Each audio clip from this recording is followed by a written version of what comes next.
These free-range chickens lay eggs 4 times richer in vitamin D than store-bought ones, and their feed is just garden waste. Sounds like a fairy tale, right? But according to corporations who've spent years convincing us that poultry can't survive without compound feed and antibiotics, it's a biological impossibility. What they don't want you to know, chickens are one of nature's most self-sufficient creatures. They can turn sunlight, weeds, and kitchen scraps into perfect protein if they're not deprived of their freedom. The secret buried under supermarket asphalt is simple. When a chicken lives as nature intended, its egg becomes a living concentrate of solar energy. It's not just protein, it's a health code, encoded by the backyard's microbiome. We're used to thinking that village methods are relics, that old women with chicks in basins and chicken coops on stilts are folklore. But in the mid-20th century, it was precisely such folklore farms that saved villages from starvation. In 1943, near Tula, women kept a dozen hens in makeshift sheds. These eggs went to hospitals, where doctors noted that the wounded stitches healed faster. In Kazakhstan, after the 1975 drought, communal chicken coops in Auli Karasu supplied the entire district with protein, while collective farm piggeries stood empty. And in Belarusian homesteads, where chickens were kept in coops with hay fermentation, the temperature inside never dropped below +1 even in winter, without any electricity. Folk engineering is true science without diplomas. Why don't we hear about it today? Because nature cannot be patented. No one can register the formula for sunlight, grass underfoot, or earthworms, which means billions cannot be made from it. It's far more profitable to sell compound feed in pretty bags and antibiotics in ampules.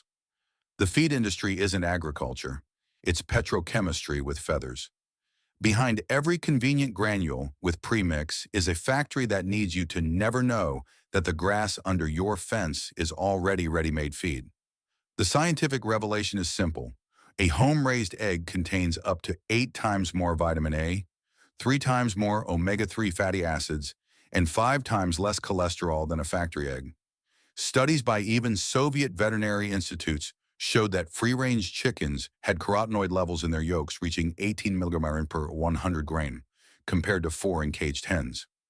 The difference in color isn't just aesthetics, it's the chemistry of the sun. When a chicken moves, pecks grass, soil, insects, its microflora becomes a laboratory of enzymes. This is natural immunity that no injection can replace. The chicken coop's microbiome is a living shield. Bacteria, yeasts, and fungi living in the litter create air saturated with immunomodulators. That's why old hostesses used to say, "The main thing is that the chicken coop smells good."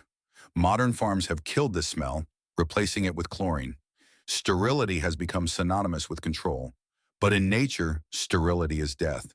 A chicken living on sawdust, dusting its feathers with ash, bathing in dust, strengthens not only itself but also its owner. Its egg is a daily vaccination against civilization. How to recognize a real village chicken?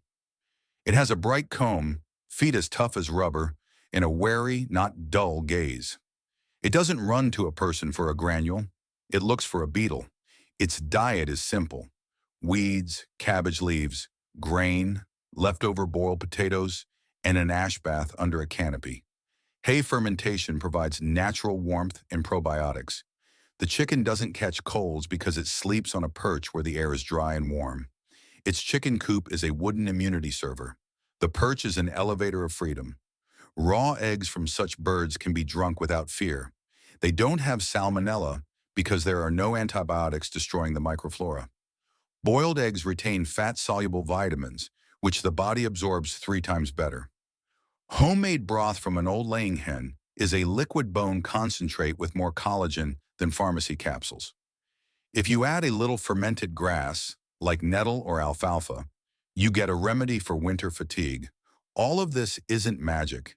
It's a return to common sense, a farm where humans don't command nature but collaborate with it, where waste becomes feed and the chicken is an ally.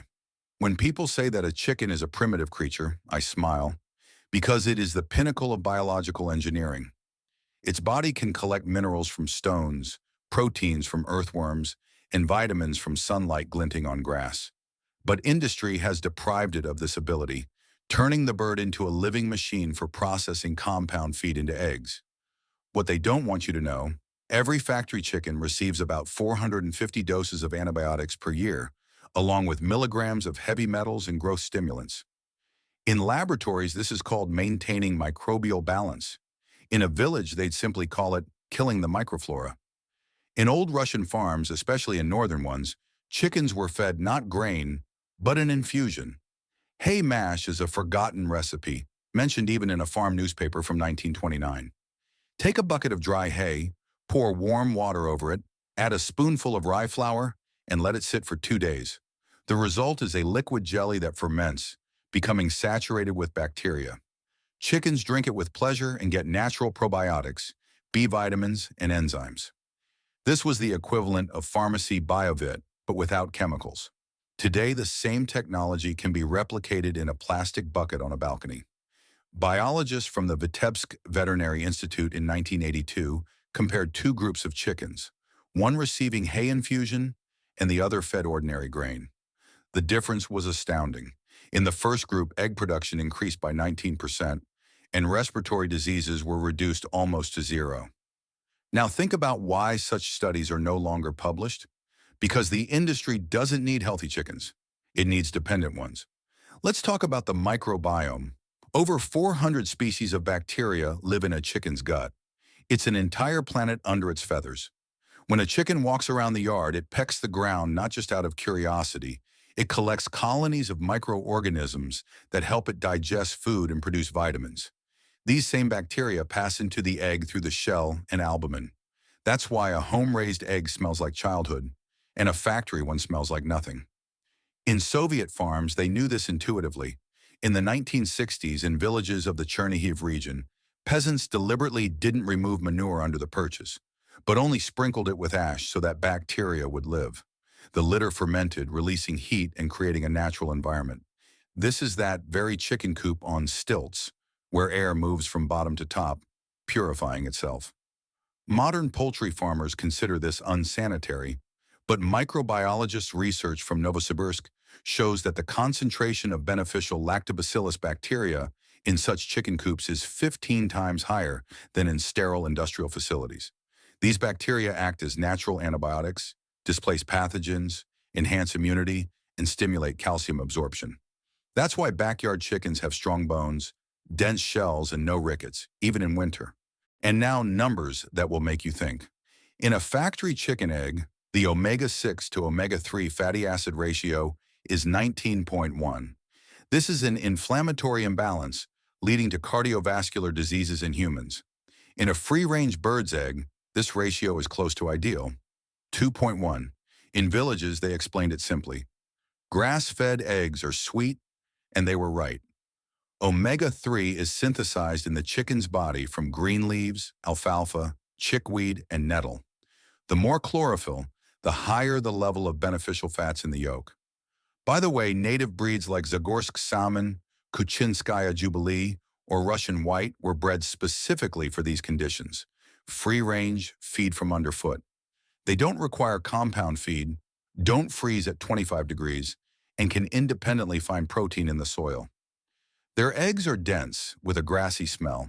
But today, these breeds are disappearing because they don't fit factory standards.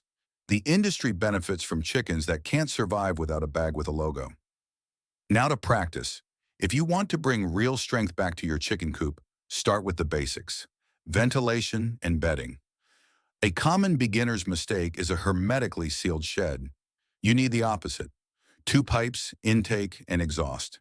Air should flow, but without a draft. The litter should be multi-layered: branches or wood chips at the bottom, then dry grass, then straw, and ash on top.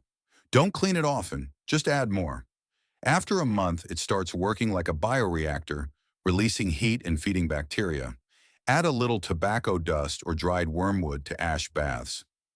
Parasites can't stand this mixture. If you add a little flour or clay, the feathers will become shiny and dense.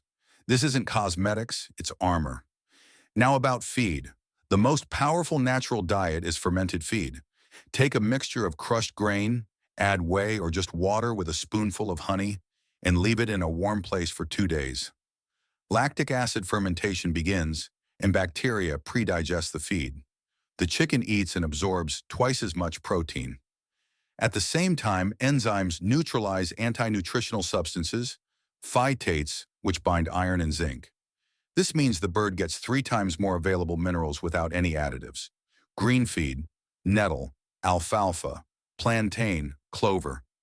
Everything that grows underfoot is ready to serve. You can make green rolls. Just twist the grass and dry it in the shade. In winter, they are ground and added to feed. If you add a spoonful of fish meal or ground eggshells, you get a universal vitamin concentrate. By the way, the shell is the best indicator of health. If it's rough, porous, or brittle, there's a lack of calcium and D3. Don't rush to the pharmacy. Just put a basin with ash and sunlight in the yard. The chicken will choose the right spot itself and soak its feathers with solar energy.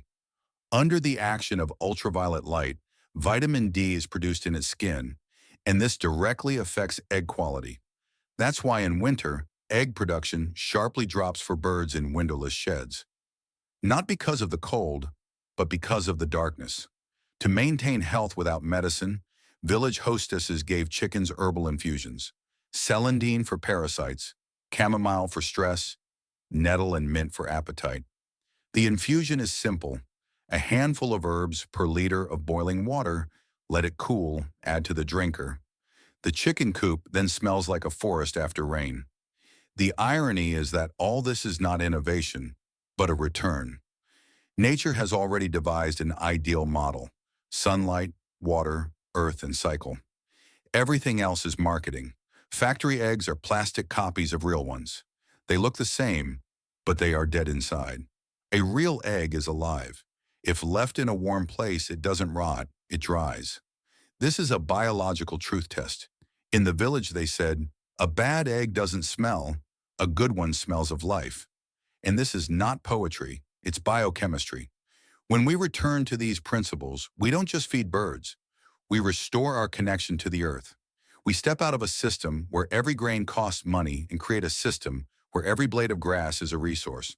Where there used to be bags with a logo, now green feed grows, worms squirm, and chickens sing. This is not romance, it's autonomy. When a village yard lives by the laws of nature, it becomes not a farm, but an ecosystem. Everything is connected. The sun dries the grass, the chicken pecks the grass, manure nourishes the earth, worms digest the earth and feed the chicken again. This is the closed cycle that laboratory agro-technoparks are trying to reproduce for millions of dollars in the 2020s. But our grandfathers did it with their bare hands on a piece of land behind the shed. What they don't want you to know: the entire secret of sustainable poultry farming has long been found, simply buried under concrete and bureaucracy. The first pillar of the method is green feed, living energy. In Soviet times, this was simply called forage. It was given to geese, ducks, chickens, and in collective farms, there were even special grass dryers. But in the 1990s, these installations rusted because it became easier to buy feed than to grow it. Today, we are returning to our roots. Hydroponic sprouting is not a trendy gadget, but a village laboratory of life. Wheat, barley, oat, or corn seeds are soaked overnight, then spread in trays, and after just 7 days, a lush carpet of green, without soil, without fertilizers, without chemicals. In the Tula region, farmer Gennady Oskin conducted an experiment. He fed his Zagorsk chickens exclusively sprouted barley and potato waste. After 2 months, his grain consumption halved, and egg production increased by 12%. Crucially, the greens act as a natural hormone stimulant.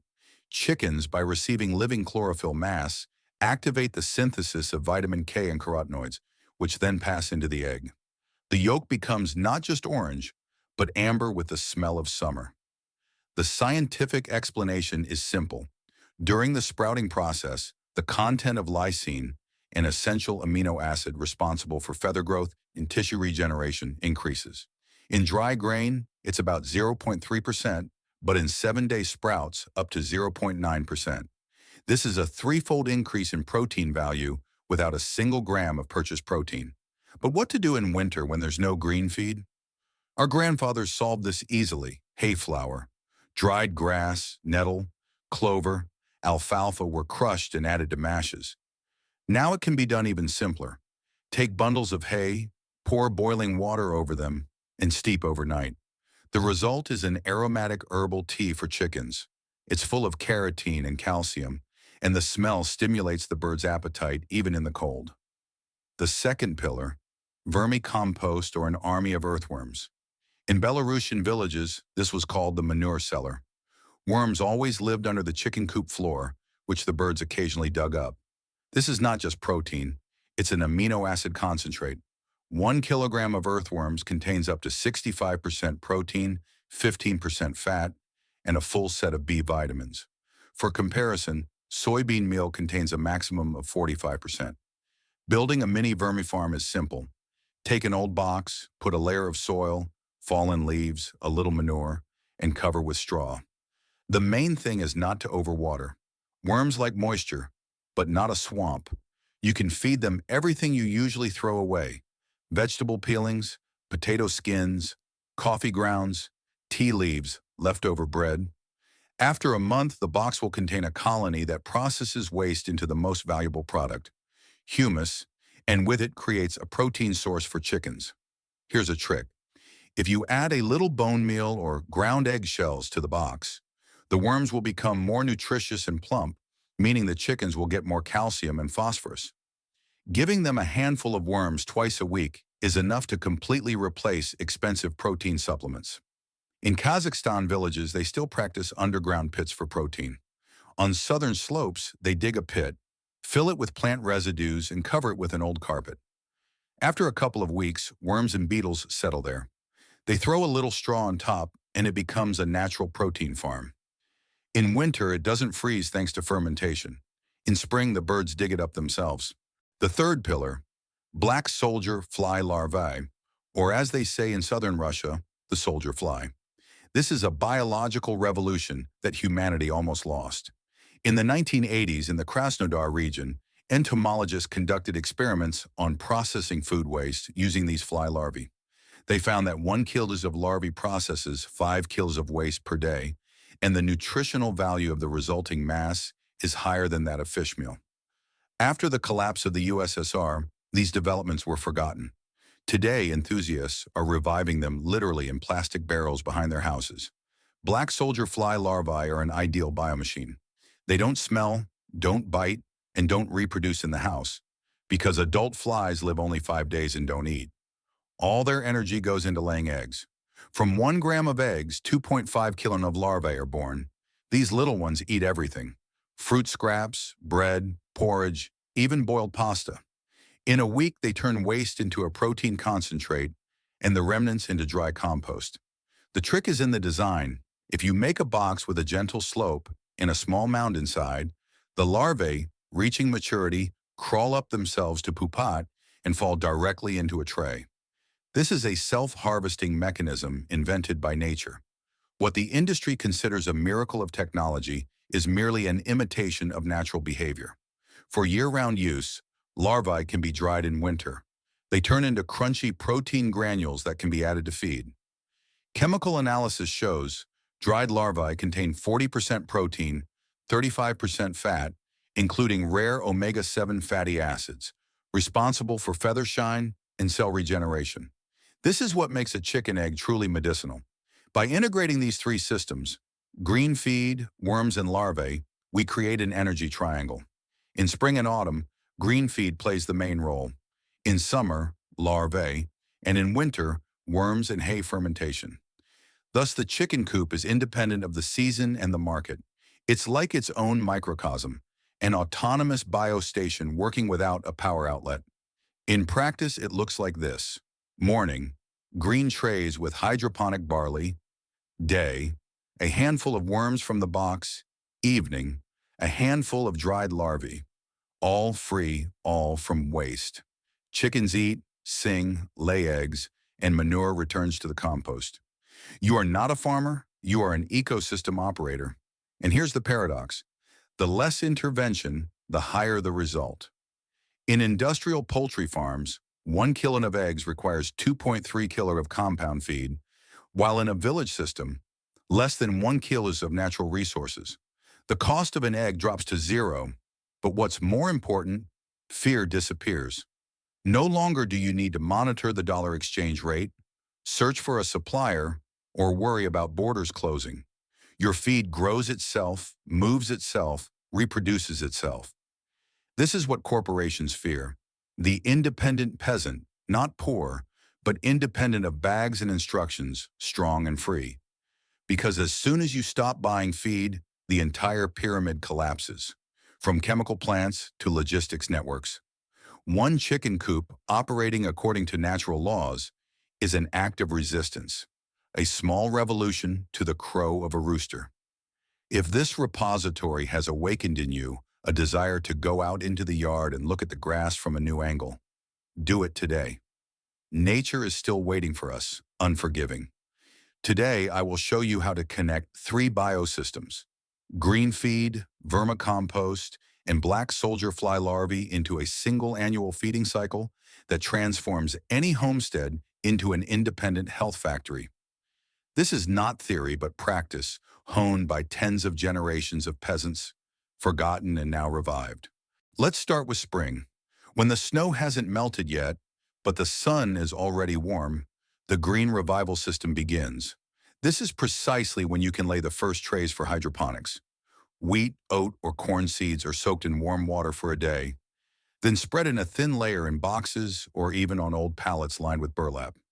The main thing is not to overwater, otherwise the seeds will suffocate. Optimal humidity is like a squeezed sponge. After 3 days, roots appear. After 7, a dense green brush. This is a living carpet of vitamins. Chickens eat everything: leaves, roots, hulls. This is not just fiber. It's a ready-made enzyme cocktail that kickstarts digestion after winter. If you add a couple of drops of honey or whey to the sprouting water, lactobacilli activate, and the feed becomes even more nutritious. This is how the spring vitamin therapy course begins, without pills or injections. During the same period, earthworms activate. They sense the warmth and rise to the surface. Here, the second system kicks in: vermicompost. In spring, it's especially important to give them fuel: damp leaves, old litter, vegetable peelings. After 2 to 3 weeks, a soft, dark mass forms in the box that smells of fresh earth. This is a sign that the ecosystem has come alive. For those who want to speed up the process, there's an old trick called hay infusion, or bio-tea. Take a bucket of hay, pour warm water over it, and leave it in the sun for 2 days. The infusion is poured into the worm box. This isn't just moisture, it's a vitamin elixir full of microorganisms that activate waste processing. As a result, worms reproduce 2 to 3 times faster. By mid-May, you can start feeding them to the birds. When summer arrives, the third system takes the stage: black soldier fly larvae. This is a time of abundance. Warmth and humidity create ideal conditions for reproduction. A simple design: a plastic barrel with a lid and drainage holes. Kitchen waste is placed inside, covered with a net on top to prevent common flies from entering. After a week, small white larvae appear. They move, rustle, and turn waste into biomass. The most amazing thing is their self-harvesting behavior. When a larva is ready to pupate, it instinctively crawls upward. If you make an inclined plastic ramp inside the barrel, it will climb up it itself and fall into a tray. In the evening, you simply open the tray and there's a fresh portion of protein. This is free autofeed, created by nature itself. In July and August, when the sun is particularly active, green feed grows too fast and can dry out. Therefore, some of it can be dried in the shade and stored in bundles. This is your herbal bank for winter. Sprouting can be done less during this time, and the focus shifted to larvae. In the heat, they work as a processing accelerator. 1 kg of larvae can eat 5 kg of kitchen waste per day. Heat is also generated, so they continue activity even on cool nights. From late August, insect activity gradually decreases. Then the vermicompost army activates again. At this time, worms reach maximum density. They can be harvested, but not completely. A portion must be left for reproduction. Experienced owners do this with a calculation: 70% harvested, 30% left. Thus, the population never disappears. With the onset of autumn, green feed becomes the main source of vitamins. The grass is still warm but less succulent. This is when the fermented feed system needs to be engaged. Grain, oats, wheat, barley are covered with whey and left for 2 days. The lactic acid fermentation process begins. This feed doesn't mold, stores well, and smells like apples. Chickens love it, and their intestines receive a wave of beneficial bacteria. In winter, when the earth freezes and everything falls silent, the chicken coop becomes a warmth laboratory. The deep litter system is at work. A layer of sawdust, straw, and grass gradually turns into compost, emitting gentle warmth. The temperature at floor level rises to plus 125 degrees, even if it's freezing outside. Chickens sit on their perches. Below them, a quiet fermentation is underway. Natural heating without electricity. To maintain this process, you need to add dry grass, a little ash, and sprinkle with bio-tea infusion once a week. This provides nourishment for the enzymes, and the microflora works continuously. In such conditions, ammonia doesn't develop, there's no smell, and the air remains clean. Special attention in winter goes to lighting. A chicken is a solar creature. Without light, it stops laying eggs because vitamin D is not produced. It's enough to hang one lamp on a timer for 6:00 a.m. and 6:00 p.m. to simulate a long day. And if there's a window, let the sun hit the perch directly. Chickens will find where to warm themselves. Now about the seasonal diet. Spring, green sprouts, hay infusion, finely chopped nettle. Summer, larvae, weeds, vegetable peelings, chickweed, alfalfa. Autumn, fermented feed, root vegetables, beets, carrots, worms. Winter, dried greens, boiled potatoes, litter with microflora, ash. This creates a cyclical biodynamics where each system supports the other. Green feed nourishes the chickens, their droppings nourish the worms. Worms provide protein, their remnants go to the larvae, and their waste returns to the soil. A closed loop with no losses. Not a single gram of organic matter goes to waste. Economically, this overturns conventional thinking. The average owner of 10 chickens spends about 15,000 rubles a year on feed. With a 3-cycle system, this figure drops almost to zero. Moreover, byproducts, humus, larvae, greens, can be sold. 1 kilo of dry vermicompost costs more than a kilogram of grain. Thus, the chicken coop ceases to be an expense and becomes a source of income. But the greatest value is not in money, it's independence. True freedom, when your chickens eat what grew from your own waste. When you don't depend on foreign bags and prices, when the egg in your hand smells of sun and earth, that feeling cannot be bought. The elders used to say, a chicken feeds the house if you feed the earth. And that's the whole point. We are not just raising poultry, we are restoring the circle of life. We are returning to the earth its right to be alive, and to ourselves, the right to be free. There is an ancient saying, he who feeds the earth will not know hunger. This holds the entire meaning of the homesteading method. The earth is not just soil underfoot, but a living organism where the chicken, grass, worms, and humans are cells of one body. What industry calls bio-waste is actually a bioresource. We live in an era where manure is considered pollution and plastic packaging is the norm. But it is in these dirty cycles that nature's purest logic is hidden. Today, I will show how a closed rural microbiome can become a source of energy, vitamins, and independence, no worse than a solar panel or a diesel generator. Imagine you have 10 chickens. Each eats about 120 grams of feed per day and lays 1 egg every other day. In the industrial model, almost half a kilo of grain goes into each egg. In a village system, where feed grows itself, grain, grass, larvae, worms, kitchen waste, the cost approaches zero. In a year, these 10 chickens will save up to 150 kilos of compound feed, which is more than 10,000 rubles. But most importantly, they will produce not just eggs, but a medicinal product that strengthens the immunity of the person who eats it. Homemade eggs contain 3 times more lecithin, which cleans blood vessels, and 4 times more vitamin D3, formed under the influence of sunlight and free-ranging. According to old Venetip studies conducted back in 1986, chickens grazing on green pastures had omega-3 levels 6 times higher than caged ones. And this means that the heart, joints, and brain of a person eating such eggs work like clockwork. This is biochemical freedom.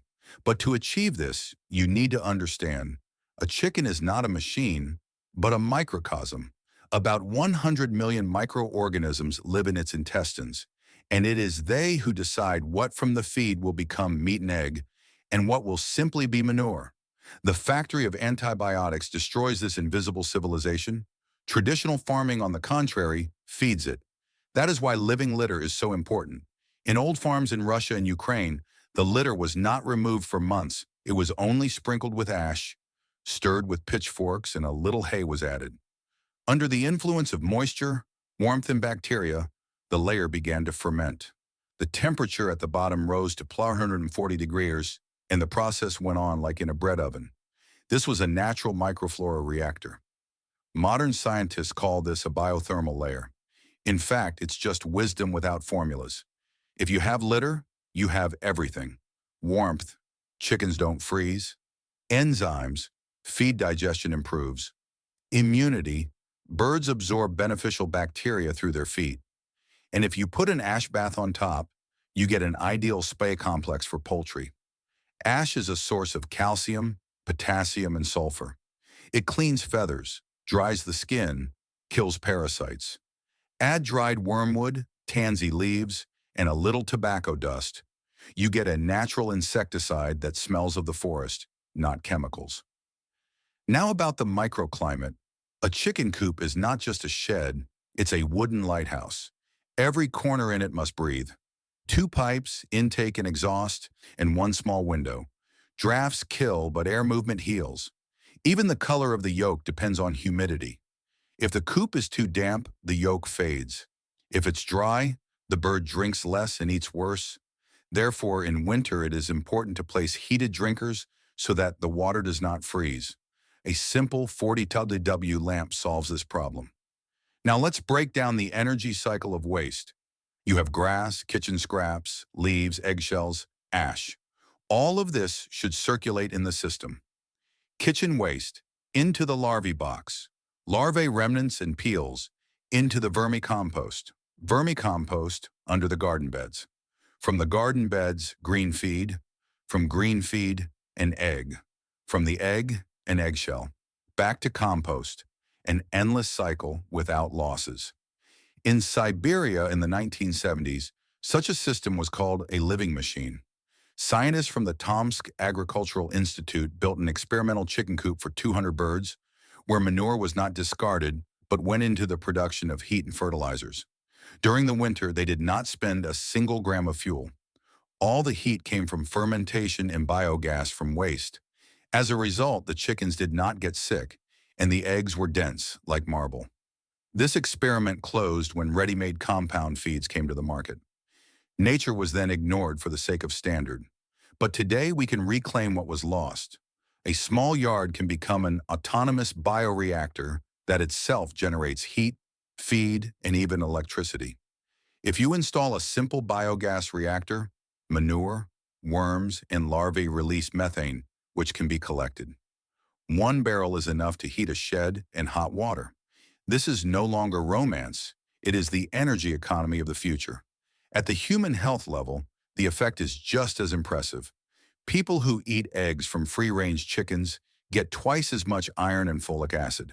Homemade broth from an old laying hen contains more collagen than expensive supplements. In villages, it was given to children and the sick, saying, "Chicken heals the soul." Modern analyses show that such broth contains the full set of amino acids needed for tissue regeneration. And all this without antibiotics, without flavor enhancers. If fermented feeds, sprouted grain, wet mashes, green infusions are included in the chicken's diet, their eggs become a concentrate of antioxidants. The level of vitamin E and selenium, natural anti-aging substances, increases there. That is why grandmothers who lived in villages rarely suffered from joint problems and kept their skin clear. They simply ate real products. Now about safety. The myth of salmonella in home-raised eggs is just another scare tactic from the industry. It's not the chicken that's dangerous, but dirt and overcrowding. If birds have space, dry litter, and clean water, the risk of infection approaches zero. Moreover, the natural microflora of the chicken coop itself suppresses pathogens. This was proven back in 1978 by the Department of Microbiology at Kazan University. Scientists then noted that bacteria from fermented litter destroyed colonies of Salmonella enteritis in 48 hours, a natural antibiotic without a prescription. Another important point is free-ranging. Without movement, there's no health or taste. For 10 chickens, a 20 mm plot is enough. Grass, a little shade, and a few piles of earth where they can dig. If possible, let the chickens roam among the garden beds after harvest.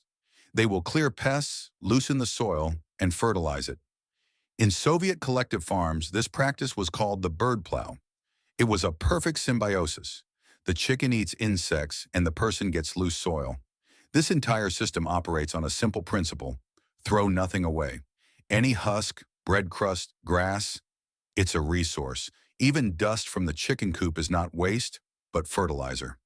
Mix it with ash and sow it under trees, and you'll see how the earth lives. The philosophical conclusion of this path is this: when you stop being a consumer and become a participant in the cycle, life becomes quieter but deeper.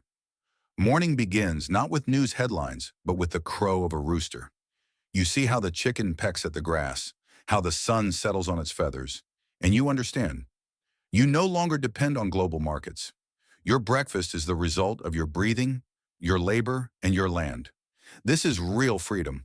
What corporations call the low profitability of rural farming is, in fact, their main fear. Because if every yard becomes autonomous, if every person understands that feed and health can be grown from the earth and the sun, billions of dollars in profit will disappear, and only knowledge will remain. Knowledge that cannot be bought. If this story has changed your view on ordinary chickens and weeds in the garden, subscribe and like. We are digging up history and knowledge that they tried to bury. Sow the future with us. The next treasure trove of knowledge will open very soon.